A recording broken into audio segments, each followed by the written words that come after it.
मेरा नाम कांता संजय बागुल है। मैं जलगांव की निवासी हूँ। मेरा मोबाइल नंबर ये है। कहीं बैठी हैं, हाथ हिला सकती हैं अगर कहीं बैठी हो। मेरा नाम कांता संजय बागुल है। मैं जलगांव की निवासी हूँ। मेरा मोबाइल नंबर ये है। कहीं बैठी हो तो हाथ हिला सकती है। कहीं पर बैठी हो तो हाथ हिला सकती हैं। मेरा नाम कांता संजय बागुल है। मैं जलगांव की निवासी हूँ। मेरा मोबाइल नंबर ये है। मैं कहना चाहती हूँ कि बाबा की कृपा क्या है।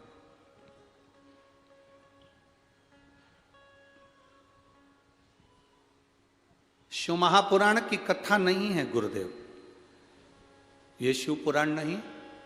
हम पूरा पत्र तो बहुत बड़ा है, आप लोग भी देख रहे होंगे एलईडी पर। अब इतना बड़ा पत्र तो हम पूरा क्या बातें, जो खास चीज उन्होंने हेडलाइन पर मार्क करके दी है, लाइन लाइन बना कर दी है, उसका स्मरण करें। कहूंगी शिव पुराण नहीं है, साक्षात शिव है। जो कथा में बोलते हैं वो बाबा सुनता है, ये निश्चित। गुरुदेव 22 साल का मेरा लड़का है राहुल संजय बागुल, बहुत बड़ा शंकर की कथा का भक्त है। पर बाबा आप कहते हो ना, दुनिया में सबको अपना अपना दुख आता है और वो काटना आपको ही है। छींक आपको आई है, आपको छींकना है। खांसी आपको आई है तो आपको खांसना। दुख आया आपको है तो आपको मिटाना। उसको ब्रेन हेमरेज हो गया। 22 साल का मेरा लड़का राहुल संजय बागुल, उसको ब्रेन हेमरेज हो गया। तुरंत डॉक्टर के पास जब लेकर गए तो मालूम पड़ा ब्रेन हेमरेज है। ऑपरेशन के लिए कहा गया। ऑपरेशन करने के बाद डॉक्टर ने कह दिया था कि हो सकता है ये कोमा में चले जाए और इसकी सुध चली जाए, ये जिंदगी भर पलंग पर पड़ा रहे। ठीक भी हो सकता है, पर 90% चांस यही रहते हैं कि कोमा में चले गया व्यक्ति तो जिंदगी भर ठीक नहीं होता। मेरे लड़के का हमने ऑपरेशन करवाया, वो कोमा में चले गया, पड़ा रहा। ना हाथ हिलता, ना पांव हिलता, आंख में से आंसू बहता रहता। सारे इलाज फीके पड़ गए। गुरुजी 22 साल का मेरा लड़का, करूं तो करूं क्या।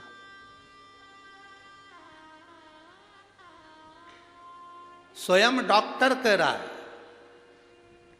अब ये डॉक्टर क्यों कहेगा, जरा विचार करिए। स्वयं डॉक्टर कह रहा है मेरी पत्नी कोई सीहोर वाला महाराज है, उसकी कथा सुनती है।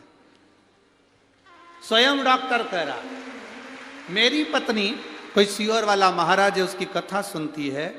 आप अपने बच्चे को अब घर ले जाओ, इतने दिन तक कब तक पटक के रखोगे, घर पर सेवा करो। हम उसे 10 दिन बाद घर पर लेकर आ गए।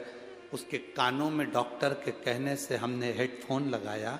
शिव महापुराण की कथा टीवी पर चलाई, उसको हेडफोन लगाकर सुनाते रहे।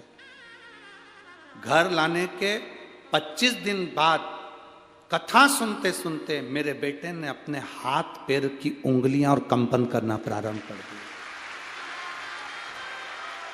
हाथ पैर की उंगलियां कंपन करना प्रारंभ कर दी। ब्रेन काम करना प्रारंभ कर दिया। लेकर गए वापिस हॉस्पिटल। डॉक्टर भी आश्चर्य में पड़ गया कि ये चमत्कार कैसा हो गया। धीरे धीरे लड़का अपने आप उठना प्रारंभ कर दिया और बेटा ठीक हुआ। ये शिव की कृपा और घड़ी की कृपा। कहीं बैठे हो और अगर बच्चा यहाँ आया हो तो वो बेलपत्री लेने आ सकता है। कहीं बैठे हो,